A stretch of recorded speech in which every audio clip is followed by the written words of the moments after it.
Ace is a place with the helpful hardware, folks. At Ace, your backyard's right in our backyard, which means we have hand-picked products that are right for the birds in your neighborhood, like premium bird seed, suet, birdhouses, and feeders. Stop by your local Ace and get everything you need to attract the birds you want, including Ace Wild Bird Food, on sale now. Now through Tuesday only, when you buy 2 20-pound bags of wild bird food, get a third bag free. Only at Ace, the helpful place. Offer valid through February 28th at participating stores.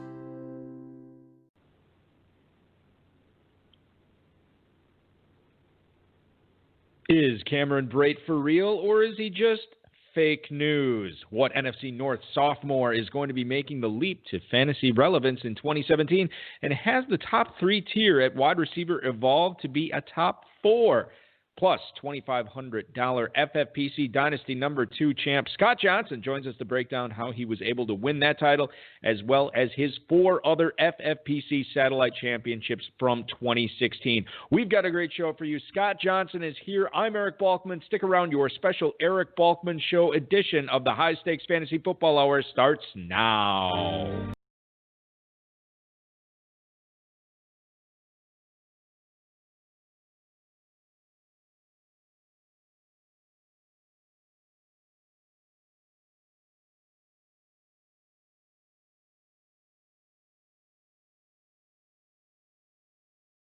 Live from the WRST radio studios in beautiful Oshkosh, Wisconsin, and heard around the world on the WRST stream.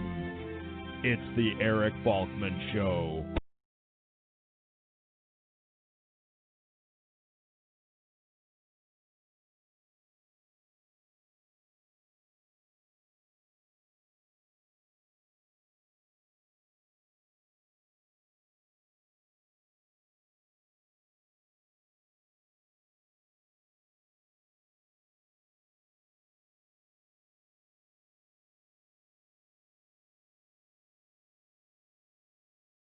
Thank you, Rob, and greetings and salutations to all you Balkaholics. Welcome to the latest episode of the High Stakes Fantasy Football Hour presented by MyFFPC.com.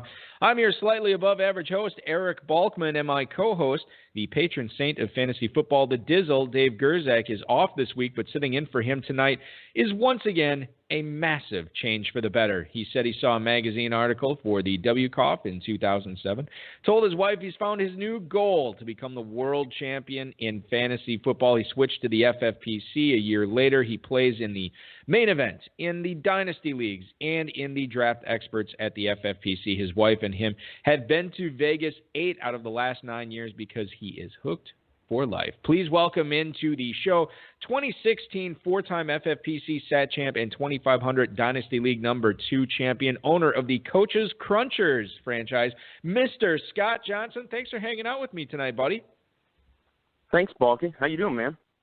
We're doing good. We're doing excellent. I will tell everybody a little bit of housekeeping at the top of the show. Once again, Dave Gerzak, in charge of the chat room, and as much as I like to belittle him, he is not here tonight, and I can't get the chat room to load on my end. So I don't know if it's not working for anybody else, but if you're posting in the chat, I will not be able to see it tonight. But, Scott, I think you and I can handle 75 minutes of above average, maybe below average fantasy football analysis without the chat room. I think we can handle that tonight, right? I've got your back, and I know you've got mine. Yes, exactly. And you certainly did have my back. I appreciate you coming on short notice. We had a cancellation with the expected guest tonight, so I appreciate you coming on. And we have a lot to talk about tonight, Scott. Tonight, coming up on the show, we'll discuss the strategy of selecting rookies in these early season FFPC satellites that are going on, the Draft Experts Leagues, how you should treat Joe Mixon in your Dynasty rookie drafts, and where we're dropping DeAndre Hopkins in redrafts, plus much, much more. If you want to connect with us on Twitter tonight, you can do so at HSFF or at Eric Balkman. You can post on our Facebook page, facebook.com/the High Stakes Fantasy Football Hour. Excuse me, no, it's facebook.com/HSFF Hour. That is the new one, since Facebook apparently said the old one was too vulgar and obscene. which I still don't understand why. If you want to chime in and talk with us, give us a call at 347-426-3682. That's 347-GAME-OVA. And, of course, highstakesfantasyfootball@gmail.com is the inbox to get all of your questions to us. Later on in the fantasy feedback segment, in the second half of the show, our producer and mutual friend Rob is working very hard tonight. Our audio engineer Bryce working just as hard to make sure this episode goes as smooth as possible without the dizzle. I want to remind everybody that fresh Dynasty Orphan teams have been posted at myffpc.com. You can go on those message board forum threads that Dave Gerzak has posted. All of the rosters there, all of the players, all of the picks. There are new ones that got listed this week, and the offers are coming in fast and furious on those. Once again, we won't start up any new Dynasty startups at the FFPC this year until all these orphan teams have been claimed, or at least the 99% of them essentially. So check that out at myffpc.com. And as I mentioned earlier, satellites have been open for about a week now. Draft experts in Superflex leagues, $35, $77, and $250 are your entry fees in those. We have a bunch of them going on right now. We'll talk about a few of them tonight. If you check out Twitter, there's a lot of people posting some draft boards on there, which is cool to see. So we'll get into some analysis of what we're seeing from the early season ADP, as it were, as we sit just a few weeks after the Super Bowl and people are drafting already. It is awesome to see. Scott, it's awesome to have you on tonight, man. Long time coming. I appreciate you coming on tonight and getting a chance to pick your brain and have the listeners hear, how you were able to achieve all the success that you did in 2016. But before we get to that, when you're not playing high-stakes fantasy football, what are you doing for a living? Well, first off, I'm a teacher and a coach, and as a coach, you know how coaches are. A lot of us, we start off by saying thanks to God for everything that He's given us. So let's just start off like that, because I think that's the right thing to do for me, especially. He's given so much to me. So I live down here in the Bible Belt now. Moved from Indiana to Georgia about a year and a half ago. So that's an important start for me. I spend a lot of time with my wife, Shannon, and I've got 4 daughters, Natalie, Marissa, Isabel, and Michaela, and, man, I love spending time with them. But my job is an English teacher at a high school here in Georgia, Carrollton High School, and I'm so glad I moved down here. It's awesome. And I've coached for 23 years, taught for 23 years, and I've got a pretty good life, Bulky. I like it.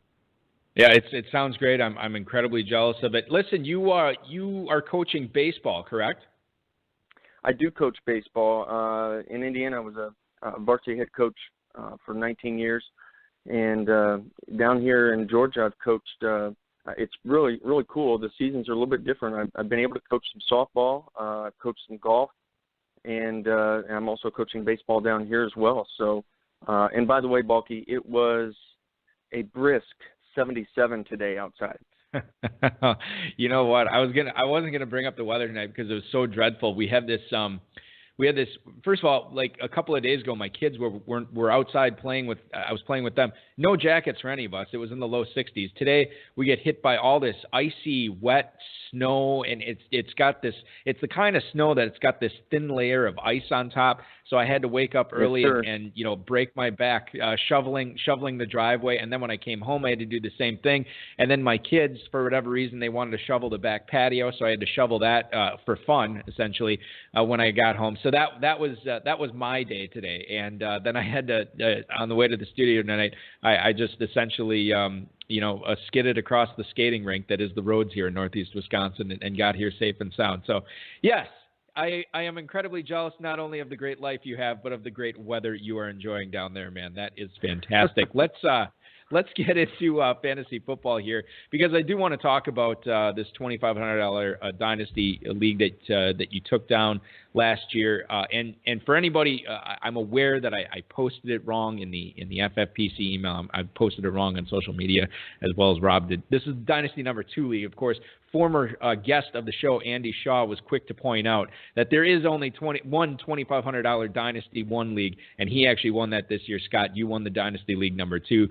So very exciting stuff. Awesome to because, I mean, this is, the creme de la creme of the FFPC Dynasty that you were able to win this year. Tell us about the process of not only building this team in the years leading up to this championship to get it at this level where you could win a title, but what was it like managing it throughout the season as well as the playoffs? That you were able to get, I think it was a 7-point victory over Nick Glennis in the championship, who took second place. Tell us what the process was building this team up and managing it. Well, definitely the first thing is Lou Tranquilli is my partner, or I should say I am his partner. With this team, we've got a 1250 team, and we do several other teams together, all FFPC, of course. And of course, yes, and we took over this team as an orphan a couple of years ago, and it was a 3-team dispersal draft with the Masillies and Looney Toonies. Some of the faithful guys know that team name, and it was a really good draft for us. We drafted Jarvis Landry, and we drafted Matt Ryan quicker than Lou would have liked, but as it turned out this year, that really paid off. We also, in that dispersal draft, we got several draft picks, one being the 2.8. Balky, take a wild guess who we drafted at 2.8. His name starts with David. Yeah, it had to be. First of all, I was going to say Kobe Fleener, but when you say that, it had to be David Johnson. It was David Johnson. Yes, good guess. Yeah. And yes, thank you. That really has propelled us into where we are. Although we traded for Demaryius Thomas. In fact, at the midnight hour last year, I knew we were not going to do anything. I mean, this team was pretty rough, and we tried to overhaul it. So we traded Freeman for Demaryius Thomas and some other ancillary picks, but that paid off. So we've got DT, we've got Matt Ryan that we stayed pat with. We drafted Spencer Ware this year last year in the May draft, and then we picked up 2 key free agents, Ty Montgomery and Rob Kelly, off of waivers. We bid enough to get those guys, and then we just stayed patient. Not trying to upgrade our quarterback, because if you think back a year ago, Matt Ryan was not Matt Ryan right now. You know what I mean? Exactly. So, we stayed patient, and that was all Lou. I was concerned about going to battle with Matt Ryan this year, and we stayed patient. I didn't make too many trades, but we did make one major trade that I know you want to talk about. That's for sure. Yeah, let's talk about that one, because this was with the aforementioned Maselli's. This trade was made in late October. You guys essentially swapped out your 4th rounder for this coming year, LeGarrette Blount, and then, of course, Tyler Higbee. And in return from the Maselli's, you get Cameron Brate and Larry Fitzgerald. So the sort of the thought process of this, was this just loading up, grabbing a couple of pieces that you knew would be able to help you down the stretch to try to put you over the hump to get that title? Is that sort of the rationale for making this deal? Well, we did not have what anyone would call a stud tight end for sure. We had Dennis Pitta, and he was pretty consistent, at least with catches. Wasn't getting a whole lot of yards, and his tight ends were sparse. But we wanted to try to upgrade at tight end if we could, and who thought Cameron Brate would be an upgrade? But we really, that's where Lou and I subscribe to the coaching tree theory, and we really like Dirk Cutter and what he does with tight ends. So we liked what Brate would have to offer us immediately. Knowing Fisher in LA and what he does to tight ends, we didn't mind letting go of Higbee. Maybe he'll pan out, maybe he won't, but we were willing to give up him in order to make this thing happen. We needed Fitzgerald to give us some flexibility with our lineups. And because we had Spencer Ware and David Johnson, we had Robert Kelly and Ty Montgomery, which based on matchups we might play. We'd play 2 for sure, maybe 3, and sometimes 4. But we were thin at wide receiver with just Landry and Demaryius Thomas for the most part. So Fitzgerald gave us that extra wide receiver, and we know now obviously he led the league in catches. I really think that trade did a lot to put us over the top. Yeah, and it definitely, it helped you get the title last year, which is obviously the big thing, flags fly forever. But you look at Cameron Brate now, he's still on your team. This is a Dynasty League, so you carry him forward. Still has Dirk Cutter there. So obviously you guys are liking the whole coaching aspect of him coaching Cameron Brate and playing in that offensive system. If Tampa doesn't add, one of these stud tight ends that we're seeing in the rookie draft this year, and maybe they go with a receiver in the first or second round instead, and that's how they try to improve this offense for Jameis Winston, you got to believe that Cameron Brate is going to threaten to be another top 10, or have another top 10 tight end season this upcoming year in the FFPC. I agree with you completely. It's not like he's an older guy. I don't think it's going to be the aberration that we saw in Cleveland last year with Gary Barnidge. I think Brate is a guy that's going to come back and have another really solid year. And I'd go so far as to say even if they do draft Ingram or the kid out of Alabama, the kid out of Miami, it really won't matter because Brate's been there. He's got the rapport with the coaching staff, with the quarterback, and we all know, Hunter Henry aside, how difficult it is for tight ends in the rookie year. So I'm pretty pleased with having Cameron Brate still on our team. Yeah, definitely, and obviously Hunter Henry's been more of the exception to the rule. More than likely, these tight ends, although it is a great class, the numbers would suggest that the majority will struggle their first year in the league. So hopefully you guys do get another great year out of Cameron Brate in this league. A couple of the guys that you didn't mention, Scott, that are on this roster are a couple of Ravens receivers, or currently they're Ravens receivers. Mike Wallace and Brashad Perriman are both on your squad in this league. As you look ahead to 2017, Steve Smith is gone. Obviously, Kamar Aiken's still there, and Baltimore could go and get a wide receiver early on in the draft. But as you break this team down right now, who's the number one? Is it going to be Mike Wallace, or is it going to be Brashad Perriman stepping up this season? I don't think it's going to be Wallace, Balky. He's 31, and he's not a possession receiver necessarily. So for a fast guy, 31 tends to be long in the tooth. I think Perriman, it all comes down. The obvious answer is it all comes down to his health. But he's got the size. He's got the ability. Whether or not he'll take over the reins and do it is the big question. I wouldn't discount a draft pick if they were to do something crazy like draft Corey Davis or Williams. But I don't know if Baltimore has that in their plans. We never really truly know the truth of what they're thinking. But I wouldn't. You mentioned Kamar Aiken. I really liked him last year. He didn't do what I thought he would. But this is a big question mark, and I don't want to skirt around an answer for you. But I don't have a good answer for you other than Perriman should be. Whether or not he will be, that's the big. I'll tell you this. I'm doing a DE right now. And none of those guys have been drafted yet, and I think we're in the 12th round. Wow! So no number one receiver from Baltimore drafted in the first 11 rounds of that. That is a little surprising. And Scott, you bring it up too. Maybe they take a guy like Mike Williams or Davis, and then you're looking at the situation even being muddier. And then in maybe a DE the play is just try to grab one or two of those guys late and cash in on the weeks that they end up being big. But maybe the number one receiver on this team isn't even a receiver. Maybe it ends up being a tight end. That this Baltimore situation, really the Baltimore offense in general, because we don't know who the running back is going to be. They could go after a running back early that might be the top guy over Kenneth Dixon and Terrence West. So many unknowns with this Ravens offense, Scott. And I think as it gets closer to the season, we're going to hope for more clarity rather than more muddiness. You just hit the nail on the head. It's clear as mud, and I'll be shocked. There's been some talk about Dennis Pitta getting getting let go.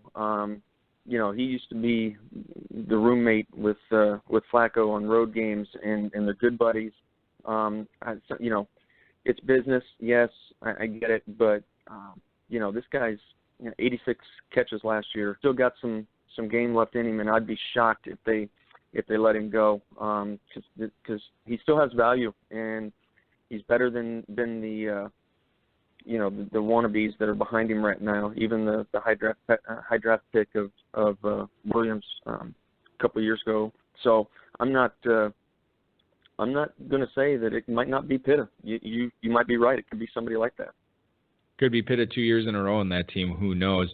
We've been talking about the rookie picks here, Scott, and what I think is always truly amazing is when people can win one of these high stakes FFPC Dynasty leagues without surrendering their first round pick the following year to get an asset at the deadline to help them. You guys did not do that, so you have the 112 in this league. But not only that, I mean, in the other Dynasty leagues that you mentioned sharing with Lou, and then, of course, ones that you own, you have picks all over the place in the first round, so you actually have the benefit of or maybe the command that you need to study all these guys that could be going anywhere in the first round of rookie drafts.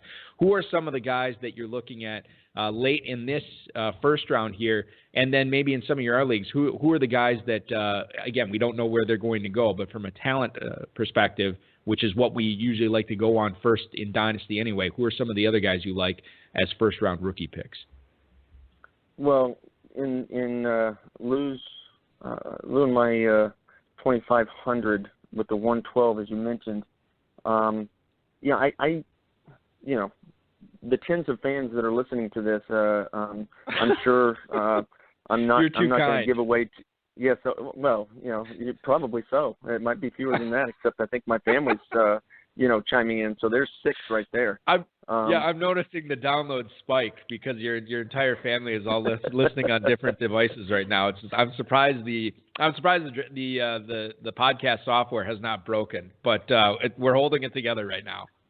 Wow, I know your guys behind the scenes, especially Bryce. Bryce has actually helped me out with a computer issue during a different draft, and then he helped me out with another computer issue just because I knew he was a computer guru. What a great dude! So this is not going to crash. I don't have any problem thinking that. But to your point, I'll tell you. I'll start with what I don't like. I don't like the guys who are slated to be in that area. The wide receivers such as Ross or Curtis Samuel is the wide receiver, as a running back out of Ohio State. Who the crap knows? I'm not falling in love with anybody in that area. I can see Lou and I moving that pick up or moving it back and not having a problem doing either one. If we actually pick at 112, we will probably pick somebody that we could have gotten or somebody that we should have gotten at 2.5, 6, 7, 8 in that range. Maybe one of the tight ends, although, like we talked about before, we're okay with our tight ends we have unless we just want to build for the future. Maybe a guy like if Kareem Hunt all of a sudden goes somewhere really good, he's a mid-second, maybe a late second, but might jump up if, it's a thing. Everybody might say this or that at this point in time, but I'm sure there were people, laughing when we were taking David Johnson from Iowa State at 2.8. Right. It really just doesn't matter, Yeah, no, I it's all about getting your guys. I mean, I've said that over and over again, and clearly it has worked out for you in this league. We're talking with Scott Johnson, the champion of the $2,500 Dynasty League number 2 in the FFPC from 2016. We have much more with Scott coming up here on the High Stakes Fantasy Football Hour. We're going to get to a quick break here. When we come back, we'll talk to Scott about the DEs, the DE that he's got going on right now at the FFPC, and we'll get into a little redraft talk. I'm Eric Balkman. This is the High Stakes Fantasy Football Hour on the Fantasy Sports Radio Network. Scott Johnson, Coaches Crunchers, is our guest tonight on the HSFF Hour here on the Fantasy Sports Radio Network. Eric Balkman coming at you. Dave Gerzak has the week off. Scott, we talked a lot about your Dynasty championship before the break. Now we want to get into the 2017 drafts. The Draft Experts League that you're currently in right now, you're picking out of the 11 hole. Talk a little bit about how that team is shaping up as we're approaching nearly the halfway point of that draft. Well, first of all, I'm just thrilled to be drafting again. I'm a junkie, and I'm so glad that my wife allows me to do this because I'm seemingly in a draft all the time from February until the very last one that you guys will allow me to get into prior to the first game. So I've started already. I looked back through my research. Last year, my first draft was on February 11th. I don't think you offered one that early this year, so I got in the first one that I could, which was on the 17th. And I started with Devonta Freeman and Todd Gurley, and I'm not overly excited about that, to be quite honest. Drafting at the 111 was not something I was thrilled about, but it's something I need to get used to in case that happens for one of the important ones later on. I'm not a believer in Gurley necessarily, but I'm hoping, again, the coaching tree philosophy is that with the new regime in there, I think that they'll find a way to utilize his talents, hopefully upgrade the offensive line, and that might end up being a decent pick. But what I'm really happy about is I've gotten a few of these rookies, and I was able to get two quarterbacks, which is, a lot of guys listening might think, who cares about the quarterback? So I also looked back through my research, and the leagues I won and the leagues I was competitive in, I finished second in quite a few, finished third in quite a few last year. Of course, it only matters if you finish first in these things, but still, I look at what I do right and what I do wrong, and in a lot of the leagues where I did something right, I had two quarterbacks in the first 9 rounds, and I've done that here, so I'm holding to my philosophy. Yeah, that's interesting, and it is totally different when you're talking about redraft leagues versus DEs for quarterbacks too. I think they become much more important in the DE format. I want to get back to your first two picks in Freeman and Gurley. You said you weren't terribly excited about it. If you had your druthers, were you hoping for a receiver to fall there, or what was sort of the optimal picks there for you? And then talk a little bit about why you decided to go running back to kick things off. I'll start with the latter that you just mentioned. In all the leagues I won last year, the running backs came through that I drafted early, and if I hit them, those and even the guys that won the leagues that I didn't, they had a running back that hit. I went wide receiver heavy in several leagues last year, and most of those finished middle of the road, 6th, 7th, 8th. And I'm not playing for 6th, 7th, and 8th, so I'm going to go with what I've seen in these DEs, and that's get some running backs early, and then try to get some more late. I do know, going from memory here, I know in one that I won last year, I had I drafted Spencer Ware in the 17th. I drafted Devontae Adams in the 22nd, and Sterling Shepard in the 26th, and Cameron Brate in the 28th. So it's not about the first 10 rounds necessarily, because I also looked at that, and I missed on 5 of the 10, which sounds horrible, but I still won that league because I drafted and hit the guys late. So that's why I'm not too worried about Freeman and Gurley right now, because I took Dalvin Cook and Deonta Foreman, and I just took the DeAndre Washington in the 12th, which who knows if that's early or late. But again, like I told you earlier, I really don't care. There's not too many ADPs out there for this kind of stuff right now, and I like that because I make up my own, and I wanted Washington, so I took him. Yeah, again, getting your guys. I bring it up all the time. You are definitely a subscriber to that, and it has treated you well over the past few years. Scott, let's talk about some of those rookies that you've taken. You have not been shy about grabbing these rookies in this DE, despite not knowing where these guys will be playing their football until the NFL draft takes place. Talk about the thought process in being bold and selecting guys like Deontay Foreman, like Dalvin Cook. I thought I saw a receiver in there. I can't remember if it was Davis or Williams that you grabbed as well.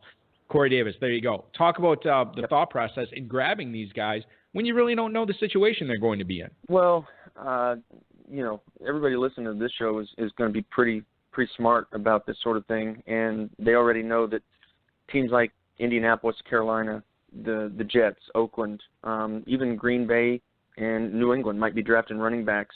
There are others. The running backs are definitely huge in this draft, both the NFL draft and the fantasy football drafts. Fournette went 3.9, and when he went, I was thinking to myself, boy, I'd really like to get Dalvin Cook, but Jordan Reed was there in the third, and I took him at 3.11. Because when he's healthy, he's a monster, and I wanted to go ahead and get him. And then Dalvin Cook was still there for me at 4.2, so I jumped on him because I actually like Cook better than Fournette, so he's my number one. So I grabbed him. I'm thrilled. I'm hoping I really hope he goes to Indy because that's where I'm from originally, and even though I have to put fantasy football aside from my personal rooting. For my personal rooting preferences, I would love for Cook to be there. When it comes to Foreman, that cat could have 8-10 touchdowns this year, Bulky. I mean, if he goes to the right place, he's a load. And he didn't lead the nation in rushing yards this year by accident. He's a good football player. Yeah, we're going to talk about Foreman later on in the show. We have an email that I don't want to get into it now, but at least I will be talking about Foreman later on in the show. Well, I will echo what you're saying there because I am a believer in him as well. Let's talk about the satellites, not that you're doing this year, but the ones that you did last year. Very successful in those, winning 4 of those leagues last year. Scott, when you look back at those teams, at the end of the 2016 season, was there a common theme among those 4 that really you looked at it and like, wow, I did this in all 4 of these leagues and look what happened, I won all of them. Was there any common theme, or did you sort of win these leagues a little bit differently? No, there was a common theme, actually several. Now that you mention it, Spencer Ware was in every single one of them, Bulky. I was on him in February, and I drafted him every single time that I could. In fact, this will tell you how many leagues that I was in various places and different kinds. But in all the leagues that I did, maybe I shouldn't say that I drafted him 24 times, but I did. And he was in the 4 that I won with the FFPC. He was in the one with Lou and I that we won the 2,500. He was huge. I drafted Devontae Adams, and the thing of it is, in these DEs, Bulky, he was going anywhere from round 15 to 22, and I drafted him consistently between 18 and 22. I couldn't help myself if he was there at that range. I was getting him, and he came up huge as well. So that and just getting that good QB early, and then backing him up with usually 2 guys later, or getting 2 before, like I said, getting 2 before the 9th round, and then getting 1 later. I like the 3 quarterback system for draft experts leagues, and something small. I don't know if you care. I don't know if anybody listening cares, but I draft 3 to 4 defenses, and I do that because I think that's a great way to pick up points on the owners who only draft 2. It just pans out for me. I've noticed that throughout the years. Yeah, I'm with you definitely. On every DE, I don't think I've ever done a DE where I didn't take at least 3 defenses. I usually don't take 4. I know I've done it before, but Usually 3 is the magic number for me when it comes to defenses. So I definitely agree with you there, Scott. Of course, Scott Johnson is our co-host tonight here on the HSFF Hour, winner of the $2,500 FFPC Dynasty League number 2 with co-owner Lou Tranquilli, another former guest of the show. Let's get to a couple emails here, specifically for you, Scott. They came in this afternoon. First one is from Chris in Victoria, Texas. He writes, hello, coaches, crunchers. Is it a foregone conclusion? Oh, this is a Dalvin Cook question. Is it a foregone conclusion that Dalvin Cook will be in a Colts uniform next year? I can't seem to find a single mock that doesn't have him going there. And if that's the case, what are his chances for a Zeke-like 2017? Thank you. That is Chris in Victoria, Texas. Chris, thank you so much for the email. Scott, you obviously like Cook no matter where he lands, but landing in Indianapolis would make you happy as a Colts fan and make you happy as a fantasy fan playing behind Andrew Luck with that offense that they got there. I don't know if a Zeke-like 2017 is in the cards, but Cook could certainly have a great rookie season if he lands in a place like Indianapolis. Well, if he does go to Indy, Chris, I can tell you that I hope they pick up some offensive linemen because he will get killed in year one. As much as I love my Colts, man, we need to upgrade that offensive line. But with Luck and Cook, that would be awesome to go with T.Y. Hilton, and if Moncrief comes back healthy, that is a good offense, but Luck's got to stay upright and he's got to stay clean, and that's on the O-line. So that's first and foremost there. No way does he have Zeke-like numbers, probably anywhere he goes. But Balky, I think you could have Zeke-like numbers if you ran behind the Dallas line. Right. So Dallas, certainly, yeah. Yeah, that offensive line is massive, and as Dynasty owners, we need to make sure we look at things like that because that makes a difference, as you can tell, for guys like Gurley and some others who maybe don't pan out as early as we want them to. It's not always all the running back's fault. So I'm hoping that he goes to the Colts, but it would not surprise me if he lasted a little bit longer into the first round and went in the late teens or early 20s to another running back needy team, especially with the Colts getting a new GM. So. And I will say this about Cook, too. As a Florida State fan, I've seen better offensive lines at Florida State the last couple of years.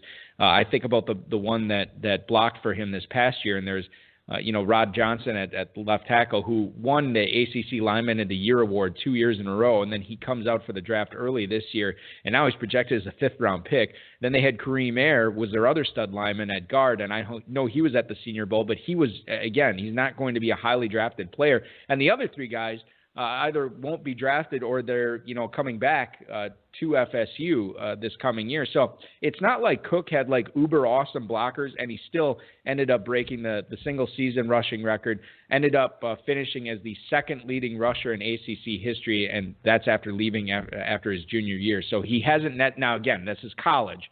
And he's going against college defenders as well. He has not needed the blockers. He's not as blocker dependent, it seems like, as some stud running backs have been, sort of relegated to in the past. But, that goes with his whole home run hitter mentality. So I'm a big fan of Cook. I think wherever he goes, if he lands as, if he's drafted in the first round as the lead running back on a team, I'm with you. I don't think he has an Ezekiel Elliott-like year, but I do think he does have a very good rookie season. Let's move on to Andy in Portland, Pennsylvania's email. He writes, "Hi, Scott. What is with this early season love for Derrick Henry? He's still behind DeMarco Murray, right? Does everyone just assume Murray will get hurt or Murray will suck this year? Hashtag don't get it." That is Andy in Portland, Pennsylvania. Thank you for the email, Andy. I have seen this on Twitter, Scott, with a lot of people who are posting draft boards, and I'm seeing, Derrick Henry go like fourth, fifth round, like a round after DeMarco Murray. And I guess I don't understand it either. I don't know if you grabbed him anywhere, but your thoughts on Derrick Henry this year and where you would be picking if you were drafting Henry. Well, Henry went 4.6 4.7 in the DE that I'm in right now, and Murray actually went 2.5. It's very much like the situation in Atlanta with Devonta Freeman hauling down the DeMarco Murray role, and you've got Tevin Coleman in the Derrick Henry role. And Coleman and Freeman have had a lot of success together. So there's nothing wrong with Howard and Henry having a lot of success together. But I don't see Henry. It wouldn't be my 4th round pick, Balky. He wouldn't even be my 5th round pick. After that, if he's my 3rd running back, then I can see some value there. But I just don't. If he's a number 4 pick, then I'm looking at that as being a number 2 running back. Right. And I just think that's too steep a price to pay for a guy who's not going to get the touches that most 4th round picks get. Flash forward to, us talking a year from now and like, boy, how do we miss on Derrick Henry's 2,000-yard season after, Murray tears his ACL week 2 or something like that. But again, that's what it's going to take. It's right. Going to take Murray absolutely falling off a cliff as far as his quality and his production, or an injury. I don't see any other way that Henry in the 4th or 5th round works out for somebody as long as Murray is there and healthy and producing, which I think he will be. Scott, I agree with you completely. Let's get to the last question we have for the interview portion of the show tonight, and I want to pick your brain as far as a guy that you think we sort of just mentioned Derrick Henry, another guy besides Henry that might be overdrafted this year as we've hit drafting season here at the FFPC, a guy in redraft that you think is being overdrafted or will be overdrafted, and then a guy that you're surprised how far he's falling. You think he might fly under the radar and be a good sleeper pick this year as well. The biggest one that stands out to me with your first part of the question is Jay Ajayi. The guy had 3 games over 200 yards. Everybody remembers that, but if you look at his stats, he only had 1 other game in triple digits, and I think it was something like 111. I'm not sure, but the other 11 games in which he played, he rushed for double digits. I mean, he didn't even break 100 yards. I'm just not a believer. He's looks like he's going to be a 2nd rounder in most drafts, at least right now, and I see him pulling a free fall at some point when some people realize maybe he's not as good as originally thought, when most of his yards came in 3 games. So he's my guy that's being well overdrafted. In response to your second question, I'm going deep here, so I hope that's okay to do. But a guy Absolutely. that I really think you're going to like this one. You're going to like this one, by the way, Balky. Adam Thielen reminds me of Jordy Nelson, your boy Jordy. All right. Wow. If you watch some tape on him, he's got the same body. He's got some of the same mannerisms. His look, if you put a green and yellow jersey on him, put the helmet on, you can't see his face, you'd say, man, Jordy's looking good today. I truly believe he looks like a Jordy Nelson type wide receiver. Now he's 27. He just had a breakout year. But quite honestly, in redraft or in draft experts, in either way, it really doesn't matter. What's the investment? I mean, we're talking double-digit round. It's not that big of an investment, and he could pay off big-time dividends. If you look at Minnesota's wide receiving core, it's not like somebody's running away with it saying, here, throw it to me, here, throw it to me. Diggs is hurt a lot. Patterson is so underperforming, it's not even funny. And their first-round draft pick, what was he, 23rd overall? Nobody's stepping up. Thielen shows up, he gets it done, and he's my pick for a deep sleeper. Yeah, Adam Thielen going right now in FFPC drafts, and like you said, double-digit rounds, 10th, 11th round right now. I don't want to say that's free, but I mean it's a 10th or 11th round pick. I mean you're not really losing your league based on not hitting on that pick. So that's where Thielen's going, and Jay going right now, end of the second, early third round, usually end of the second. So, and I'm kind of with you. Ajayi was not a guy I really thought that I would be off of this coming year, but I think I might be, given how sporadic his production was, how inconsistent it was. I usually don't like to have inconsistency as far as my number one running back goes, and that's what Jay Ajayi offered last year. So buyer beware if you are drafting a Miami Dolphins running back named Jay this year. We have got to get to a break here, Scott. When we come back, we will we'll talk more with you about sort of the news that's going around the NFL right now as we're fast approaching free agency in about 2 weeks or so. So we'll get into some of the headlines around the NFL when we come back on the High Stakes Fantasy Football Hour. He's Scott Johnson. I'm Eric Balkman. We'll be back on the Fantasy Sports Radio Network right after this. The High Stakes Fantasy Football Hour rolls on here tonight. Dave Gerzak has the week off, but I'm still here. I'm Eric Balkman. Tonight, co-host Scott Johnson, he of the FFPC $2,500 Dynasty League number 2 championship this past year. Also won 4 separate FFPC satellite leagues last year. Got to know you a little bit. Well, I mean, I know you, Scott, but at least the listeners got a glimpse into how you like to manage your teams, how you like to draft your teams with that last segment. Let's get into some of the news and notes around the NFL right now. I want to thank Roto World and, of course, our producer and mutual friend Rob for tonight's rundown. Kicking things off with a report from Ian Rappaport from the NFL Network says there is actually a better chance that the Bills keep Tyrod Taylor than getting rid of him. Bleacher Report's Tyler Dunn, who actually used to be a Packers reporter, now a former Bills reporter, now he works for Bleacher Report, he actually guessed Buffalo would let go of Tyrod Taylor. This is what he tweeted out last week.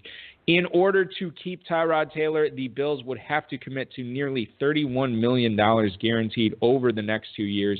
If they do decide to keep him. But now that it sounds like they might, Scott, if he ends up being the starting quarterback in Buffalo again next year, are you more likely to draft Sammy Watkins higher with the rapport, not only the rapport that those two showed last year, but the fact that Buffalo won't be initiating a brand new quarterback into that offense this coming year? Or does this have a minimal impact on how you are treating Sammy Watkins for drafts? I won't be moving him up. He'll probably just stay where he is as far as my board goes. You do have a new coaching regime, and that actually is a question mark. Lou and I, really put a lot of stock into that, the coaching tree and what it means and what their philosophies are, and we've got some question marks there with that particular regime. So that's a hold for Watkins. I'm not a believer, for whatever it's worth, in Tyrod Taylor, and I won't be drafting him anywhere ever. But Watkins is a talent in and of himself, so he certainly warrants the respect of a late second, early third, maybe mid third, depending on people's preferences. But quite honestly, Balky, I'm probably going to stay away regardless, even though I've got to put him somewhere in my draft board. He's probably one that unless he just slips to where I can't resist picking up a number one wide receiver that, whatever the term that late means, I probably won't be drafting him anyway. Yeah, I think I've said this on the show before. I don't think I've ever drafted Sammy Watkins anywhere. I picked him up in a couple of leagues last year when he got dropped after, he got placed on the IR to return. But I don't think I've ever drafted. He's always got something. And even when he's healthy, he's like questionable or a game time decision. And I hate having that headache of worrying, okay, is he going to be a game time scratch? I don't know. And I just would rather get a guy that I feel more confident that this guy is going to avoid the trainer's table more than Watkins. And the other thing, Scott, that we didn't bring up, he had another foot surgery this past offseason as well. So that's got to factor into it as well. We didn't even mention the injury aspect of it. The talent is undeniable. The ability to stay on the field has been a massive question mark for Watkins going forward. So I'm with you. I'm probably going to find somebody else I like at that spot, because that's how I've always treated Watkins, and I can't imagine things are going to change for me in 2017. Keeping things going with the wide receiver position, Tom Pelissero on Twitter, he tweeted out, Sean Payton said he, quote, absolutely expects Brandon Cooks to return in 2017. If you remember last year, Cooks was actually a little bit upset at his role not getting the targets in that New Orleans air raid attack, that maybe he was going to be traded, maybe he wanted to be traded. With Michael Thomas, Willie Snead, getting a lot of the action there in that passing offense. Cooks does give New Orleans one of its the best receiver groups really in the NFC South, arguably in the NFC, or maybe even the league. You look at Brandon Cooks and Michael Thomas both going sort of at that same area in drafts this year so far, Scott. I just looking here, Brandon Cooks going right now at the 212, right at the end of the second round. Michael Thomas going at the 2-8. So Thomas is actually going a few picks ahead of Cooks, but they are so very close. Which guy would you rather have this year for redraft purposes, Michael Thomas or Brandon Cooks? I hope I'm not putting you on the spot here, Bulky, but I'm gonna answer your question with a quick question, and then I'll obviously give you my response. Who's taller? It's Michael Thomas. Yeah, by quite a bit, and that's my choice. I think Michael Thomas is going to be a TD hog. I think he's that year 3 breakout that the guys have. Well, he had it in year 1, and I think in year 2 he's just going to extend it. He's just going to keep going. This guy's really good. I wish I would have drafted him in the rookie draft last year in several of my dynasties, seen the real potential that he's already shown. Cooks is fast, but he also has those intangibles that I don't like, such as what you mentioned earlier. He's griping, he's complaining. I want a guy who's focused on catching the ball and catching touchdowns. And Drew Brees is not going to mess around. He's going to throw it to the guy who's open, and he's going to throw it to the guy who can go up and get it, and that's the big, tall Michael Thomas. So he's the guy I would draft first, and it wouldn't even be close. You think about, too, the red zone offense that New Orleans is going to have. Remember, Mark Ingram was kind of complaining last year that he wasn't getting carries. Tim Hightower got in there in red zone situations. You look at the other options that Drew Brees has to throw to when they get in close. You have Kobe Fleener, who was a massive bust last year. You have Willie Snead, who's not that great of a red zone target. And obviously, Brandon Cooks is not a huge red zone threat. If you're throwing to somebody down there, going to be the bigger receiver in Michael Thomas, and that's probably a big reason why he is, pun intended, big reason why he is going ahead of Brandon Cooks in fantasy drafts this year. A lot of receivers we're talking about here in the Fantasy Flash, and we're going to shift it to Laquan Treadwell. Now, you already talked about Adam Thielen earlier, about a sleeper that you liked, Scott. Pat Shermer, the offensive coordinator for Minnesota, said that the offseason going on right now is going to be very critical for the development of Laquan Treadwell. He was drafted 23rd overall last year, had 1 catch all season. On the depth chart, he was behind both Charles Johnson, Stephon Diggs, Adam Thielen. The list goes on. He was banged up most of the season, but obviously, he could have played a lot, and Minnesota chose not to use him, and I think that speaks volumes about what they were seeing in practices throughout the year.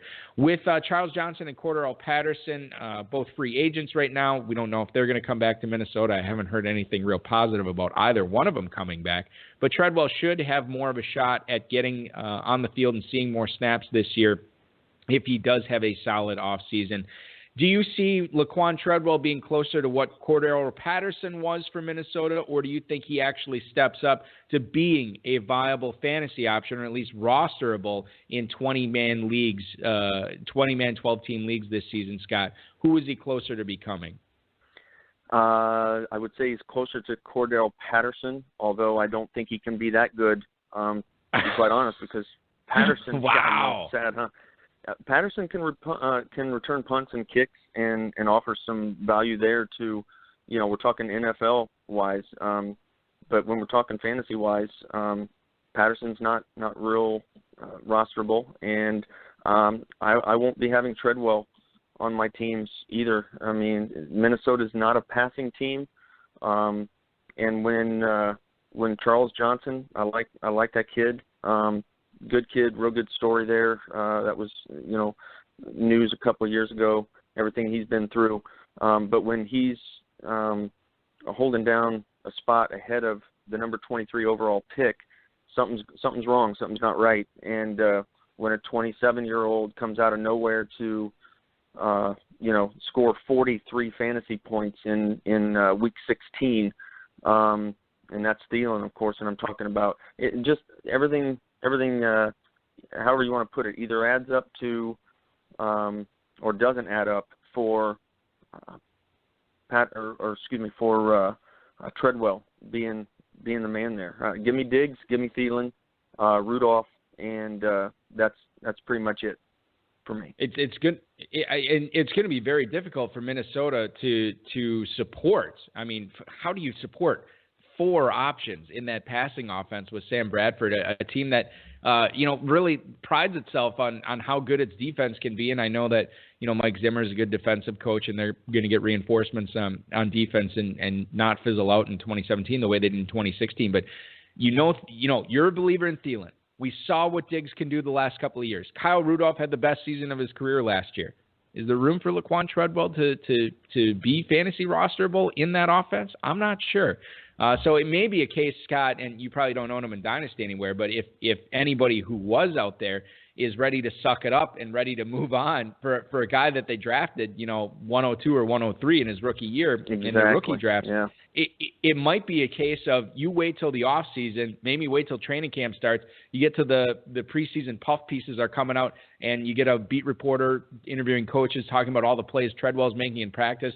Then you might just try to flip him there and cut your losses and just get something for him. That's what I would do. Unfortunately, I think it's going to be, pennies on the dollar at this point. So I hope the owners didn't wait too late. But I'm just not a buyer. There's probably a lot of people out there that disagree, and that's what makes this game so fun. Yeah, indeed it does. Indeed it does, my friend. Armando Salguero on Twitter reported that the Dolphins acquired Julius Thomas from the Jaguars in exchange for a 7th-round pick in this year's draft. This is not the same deal as Brandon Albert, who was the tackle for the Miami Dolphins. They were expected to be swapped for each other. These were 2 independent deals that went down between the same teams. Julius Thomas actually turns 29 before the season starts and was just a massive bust in his 2 years with the Jaguars. He caught 9 touchdowns across 21 games. He scored 24 touchdowns over 27 games with Peyton Manning when he was in Denver. He reunites with Adam Gase, who was the offensive coordinator in Denver when Julius Thomas had those big years there. Miami does not have a ton at tight end on the roster, and obviously there's a lot of talk that they're going to go after a tight end on day 1 or day 2 in the NFL draft. Julius Thomas is never going to be the player that he was in Denver, but he should have a much better chance at succeeding with Adam Gase running things in Miami. What are the chances that he finishes as a top 10 tight end this year with Adam Gase and Ryan Tannehill, Scott? Is that a pipe dream, or could we see that happen? I think top 10 is stretching a little bit, but this comes back to Lou Tranquilli's coaching tree. My partner and I adhere to. Jacksonville is where certain players go to die. Tight ends being one, and Adam Gase. The coaching staff there at Jacksonville just doesn't believe in the tight end. Gase does. So will he bounce back? Yes, I think he will. Will he be top 10? Probably not top 10, but I think he's definitely going to be one of those guys on the outside looking in to that top 10 status, and he offers some value for maybe you draft a Jordan Reed, and then later on in a double-digit round in the 12th, 13th, 14th, whenever it is, you get Julius Thomas, and I don't know where he's going or where he will go. He hasn't gone in the DE that I'm in yet, or he hasn't gone yet in the DE that I'm in. So, and we're in the 12th. So yeah, quick answer, yes. He's going to be much better than he has been. Will he be top 10? No, I don't think we need to go that far. But Adam Gase will get him the ball, and his value will go up. I want to get to one more story before we get to our final break of the night, and that's this Joe Mixon report from NFL draft analyst Tony Pauline stating that he doesn't think Mixon's actually going to be selected at all 7 rounds in the draft. For the reason of the video coming out where he assaulted the woman at the restaurant in Oklahoma when he was 18. It does only take one team to draft a player, but there will be hopefully a good PR staff at that NFL organization, because they're going to need it if they do draft Joe Mixon. He's being viewed as toxic by a bunch of front offices around the league. Tony Pauline also did say that Mixon is talented enough on the field to be worth a first-round pick. Other first-round running backs were obviously Fournette and Cook. People have mocked Alvin Kamara and Christian McCaffrey in the first round as well. So Mixon, from a talent standpoint, is right up there. So, Scott, knowing why Mixon may get not drafted this year, are you ready to bump him down redraft rankings, or can he get the snaps to be a top 3 rookie running back this year? It's an interesting case because usually running backs that do not get drafted are not successful in their first year. But because the reason that Mixon might not get drafted is much different than why most running backs would not get drafted, he could actually be a weird undrafted free agent that makes an impact in fantasy this year. Yeah, he's definitely just a crazy kind of situation. I don't think we'd be having this conversation about Joe Mixon if the video wouldn't have come out. If people know the story, this happened in 2014, and was it despicable? Absolutely. I don't think anybody would say different to that. The video didn't become available until just here recently at the end of 2016, and so that's what brought this all up again. He paid his debt. He had to sit out a complete year of college football, and the NFL is going to give him a chance, I believe. Now, maybe not the NFL, one of the NFL teams. The NFL has a policy. People are making a big deal about him not being invited to the combine. Well, it's an NFL rule that he can't be, since he's been convicted of what he was. So that's an NFL rule. He can't go to the combine. Right. Will he be drafted? I think he will. I disagree with the analyst Tony Pauline. Yeah. Right, and I think he will be, because when it comes right down to it, talent is going to outweigh anything else. And there's been plenty other guys that have had incidents similar or even worse than what Joe Mixon has done. And I've got 4 daughters. I don't excuse this by any means, but the fact of the matter is he paid his debt, and he's got a chance to make a living playing this game, and I don't think he will get denied because he is so talented. In fact, in my humble opinion, I've got him ranked number 3 overall talent-wise. There you go. And he's pushing number 2, Balky, to be quite honest. Yeah, he definitely is an uber talented running back, and he's a guy, especially rookie dynasty drafts too. That's going to be another interesting aspect of how to handle Mixon. Where's the point that you take this guy?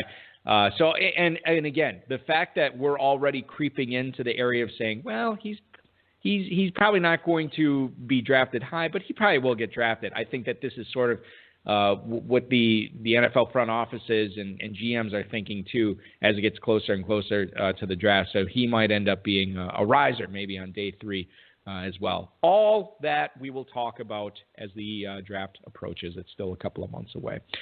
We got to get to a break. This is Eric Balkman. Scott Johnson is our guest, $2,500 FFPC Dynasty League number 2 champion. We're going to get to your emails right after this on the High Stakes Fantasy Football Hour on the Fantasy Sports Radio Network. Our final show of February is tonight. I'm Eric Balkman. This is the High Stakes Fantasy Football Hour. Dave Gerzak, the Dizzle, is off this week, but sitting in for him, Scott Johnson, the $2,500 FFPC Dynasty League number 2 champ, as well as a 4-time FFPC Satellite League winner last year. Let's get to some emails here, Scott. We have let's see, roughly 10, 11 minutes left in the show. We could probably pound out 4 or 5 of them here.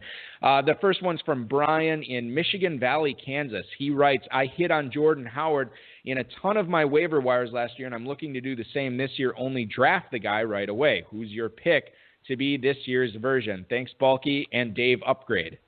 That would be Scott. Brian in Michigan Valley, Kansas. Appreciate the email. That's fantastic. So remember earlier in the show, Scott, we were talking about Deontay Foreman, and I said I was going to talk about him later on. This is the point where I was going to talk about him because I think that this guy, there's a lot. First of all, there's similarities in their game. I mean, these guys are big running backs that are actually fast, that put up crazy numbers for their collegiate team, which wasn't very good. You know, you would think if these running backs are putting up monster numbers, the teams would be good. Well, Texas wasn't very good. Indiana wasn't very good. And still these guys ended up putting up really good stats. So I think that could translate. And we're already talking about Foreman being a second-round pick. If he lands in a situation where he is the lead guy, he could be, this year's Jordan Howard, or maybe he ends up being the backup there. And, an injury gives him the opportunity. I think there's a lot to like about Deontay Foreman. I wish you could see, the name that I wrote down when you asked the question. You can believe me. You don't have to believe me, but it's Deontay Foreman. There you go. I totally believe you. There you go. Imagine a scenario where Carolina doesn't draft a running back in the first round, but they draft Deontay Foreman in the second round. How fast does he vault up to the top of drafts, rookie drafts that we have coming up in dynasty leagues here in May, and how much movement does that make him go in redrafts? I couldn't agree with you more. Don't forget also that a kid named Le'Veon Bell was pushing 240, 245, and all of a sudden made a change to his body. And Deontay Foreman, I think, is about 245 to 250, 249. What happens if he does something similar? Now, he doesn't have the receiving chops. I get that, but it's not like he can't be. He actually has some hands. He just wasn't given the chance. So anyway, right. He's the answer to that one. So let's get to another one because this is fun. Larry in Paducah, Kentucky is the way it's pronounced in the English language. Kentucky. We all saw the top 3 wideouts go 1, 2, 3 in most drafts last year, that of Brown, Jones, and Beckham. Would you include Mike Evans in that trio this year? And if so, where? Thank you for the email, Larry. Is Mike Evans in the top? Does he make the top tier of receivers a 4-man tier this year for you, Scott? Yes, he does. Whether it's Dynasty or whether it's Redraft. As a matter of fact, I think he's higher in Dynasty. I think I'd probably rank him number 2 in Dynasty. But in Redrafts, right. I think I really think, and that's because of age. But in Redrafts, I would have no problem with drafting him number 2, number 3, or number 4. I don't think I'd put him number 1 in any scenario, but I would put him right there and say all 4 of them together. Give me a hat, put those 4 names in it, and if I can get one of them, I'm going to be happy. Regardless of what Tampa does on offense this year, if they bring in a receiver, if they bring in a tight end, they'll be bringing them in. These guys were not there last year. Jameis Winston, Mike Evans have a great rapport, great connection already. You saw all the targets that Evans got the last couple of years, really. That is only going to improve his fantasy outlook. So I'm with you. Evans is right up there. Tom in Cincinnati, Ohio, I'm trying to avoid the horrible passing situation in Houston, but at the same time, I can't ignore DeAndre Hopkins' talent. Where would you guys be picking him this year? Thanks for the email, Tom. I'm just looking here as far as FFPC drafts go, and he has dropped. Hopkins, remember, was going sort of the mid-first round last year. He's dropped to the end of the second. Does that feel right to you, Scott? Is that where you would be looking at taking Hopkins this year, or is that still too early? Still too early, Balkan. It's crazy. The kid's got glue for hands, and he's aggressive. I love the way he attacks the football. But when the football is not within a 4-foot radius of the body, it's pretty hard to attack it. And unless they make a quarterback change, I can't draft DeAndre Hopkins. I try not to do D&Ds, do not drafts, but there's a few guys every year that I'll find myself every time. Well, okay, should I? Nope, not going to. And he's a D&D for me right now. Yeah, it's not difficult for me to find somebody I like better at the end of the second or the early third than DeAndre Hopkins, so he's an easy pass for me at that spot. Sigmund Bloom from footballguys.com always he still does say, when you draft a receiver, you're also drafting his quarterback. And when you consider you're drafting a Brock Osweiler, a guy that Brock Osweiler is throwing to him, or Tom Savage or whoever it is, it's certainly less appealing when you look at it that way. Bill in Eufaula, I think it is, Eufaula, Alabama. Dear Eric and smarter than Eric, who do you like better in drafts this year, Doug Baldwin or Keenan Allen? Thanks, fellas. That is Bill in Eufaula, Alabama. So if you're picking, let's assume redraft here, Doug Baldwin versus Keenan Allen. Allen coming off the injury, Baldwin coming off a good finish to the season in Seattle. Which guy is the guy you would rather have on your team, Scott? Baldwin's really solidified himself as a top-notch receiver. You've been talking about rapport throughout the evening with wide receivers and their quarterback, and there's definitely one there. So I really like Baldwin, but I set you up here because, I'm going to go with Keenan Allen. I think he's got much greater talent. I think he's had some bad luck. I do not subscribe to the injury-prone label that some might give him. I think he's just had some bad luck, and things have happened to him. He's going to come back, and he's 24 years old, 25 years old. He's going to be a monster, and I love Keenan Allen, so he's my pick. He came into the league so young, so a lot of people don't realize that he does have a lot. And you consider all the time he's missed because of these freak injuries, the lacerated spleen or kidney or whatever it was, and then the torn ACL. So it's just, I like Keenan Allen. This is a guy I just traded him in Dynasty for Des Bryant with Gerzak. Between those two, it's tough to go wrong. Honestly, I'll be in multiple drafts this year. Some of the time I'll probably take Baldwin. Some of the time I'll probably take Allen. I'm fine with either one. If I have to pick one, I guess I would say Baldwin, but ask me tomorrow and it might be Allen. So, that's sort of how I'm standing on it right now. Frank in Santa Clara, California. Right, exactly, yes. Frank in Santa Clara, California. Hello, Batman and the Joker. What's your read on Spencer Ware now that C.J. Spiller might be signing? Well, he actually did already sign. Does that mean bad for the entire backfield catching passes? Where would you draft Ware? So this was a guy, thanks for the email, Frank, by the way. Scott, this is a guy that you drafted in a lot of spots last year. Are you looking at drafting Spencer Ware again this year, or is his draft spot a little bit too high? He'll probably be too high.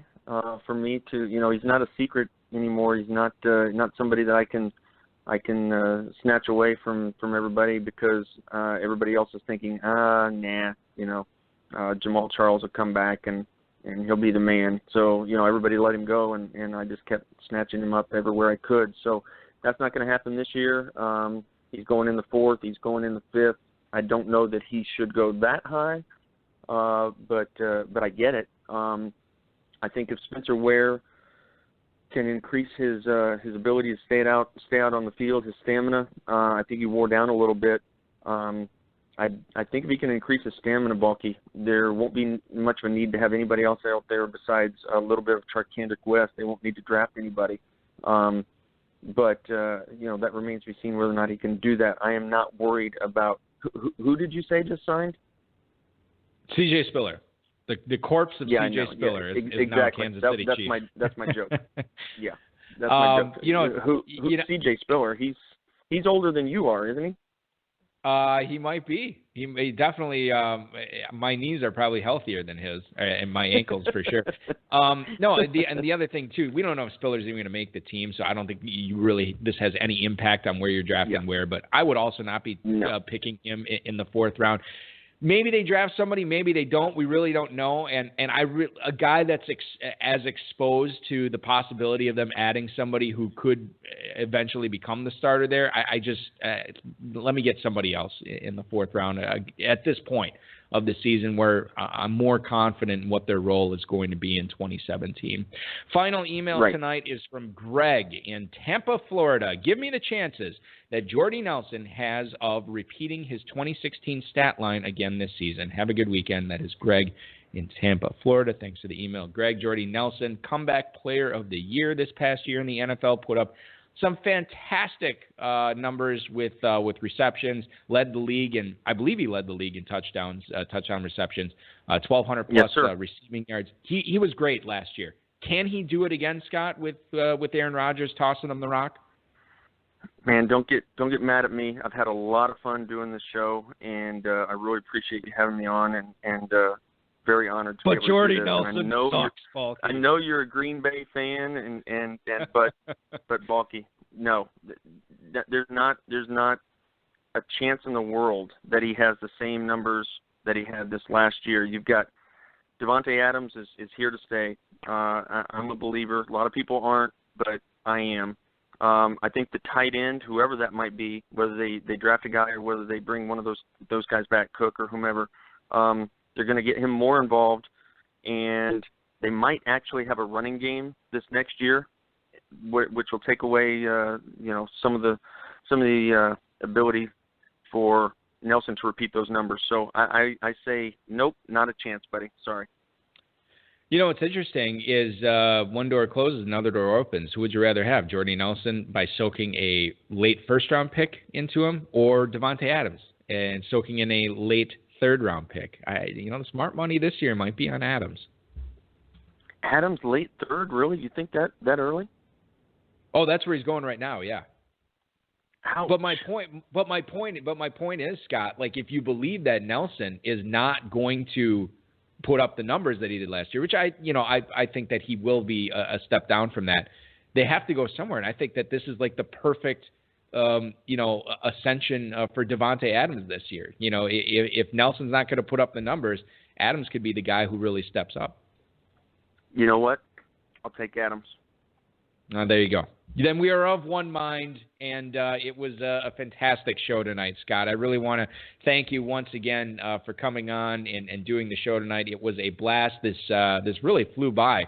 I didn't even realize, what time it was till I just checked. But I appreciate you coming on, man. This was a lot of fun. I wish you nothing but the best in not only this DE that you're doing now, but all the other leagues that you'll be in this year.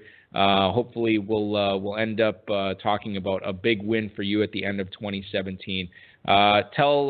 Give my best to Shannon and the family. Thank them for all the downloads tonight. That will keep us on the air for another week. I really appreciate that as well. And we'll see you in Vegas, man. It's only a few months away, but we'll see you then. I'll definitely be there. Shannon and I will be there. We'll be working some drafts with you guys and drafting, having fun. And let me just shout out thanks to Chris Lambert. And, she does so much for the FFPC. And she put Lou and I together as partners. And I'm so thankful for that. I'm glad Lou and I are partners. And thanks for having me on. It has been a blast. And I love this show. And I hope the listeners, definitely love it as much as you do because, man, you do a great job. Appreciate it. Well, thanks so much, Scott. You are too kind, and I will. The check's in the mail. Perfect. We'll talk to you again soon, man. Absolutely. Thanks, Walkie. Scott Johnson, Coaches Crunchers, $2,500 FFPC Dynasty League #2 winner. What a treat! A lot of fun. He again, it's not a high bar to jump over for stepping in for Dave Gerzak. But Scott leaped over it tonight. That was a lot of fun. That is going to do it for our show, ladies and gentlemen. I want to thank the aforementioned Scott Johnson, the FFPC, Rob, our mutual friend and producer, and, of course, our audio engineer, Bryce, and you for tuning in and listening to us. Remember, Dave is back next week. We do have a guest lined up. I will share more about that next week of who it is. Remember to pick up Dynasty, Orphans, and 2017 Satellites today at myffpc.com. If you're listening on the Fantasy Sports Radio Network, Scott Engel and the Hall of Fame Hour is up next. Your weekend officially starts now. This has been another episode of the High Stakes Fantasy Football Hour presented by myffpc.com that was broadcast live and heard around the world. Eric and Dave will be back next week with more analysis, interviews, and advice from a guest much smarter than they are. Thanks for listening, and we'll talk with you again next week. I gotta go cause I got me a drop top, and if I hit the switch, I can make the ass drop. Had to stop at a red light, looking in my mirror, not a jacker in sight, and everything is... I had no idea that Chris Lambert was such a matchmaker with high-stakes fantasy football players, pairing co-managers up with each other. That is a line of work that Chris maybe should pursue on the side as well. I'm bringing it up to her. We'll talk to you again next week. Have a great weekend, everybody.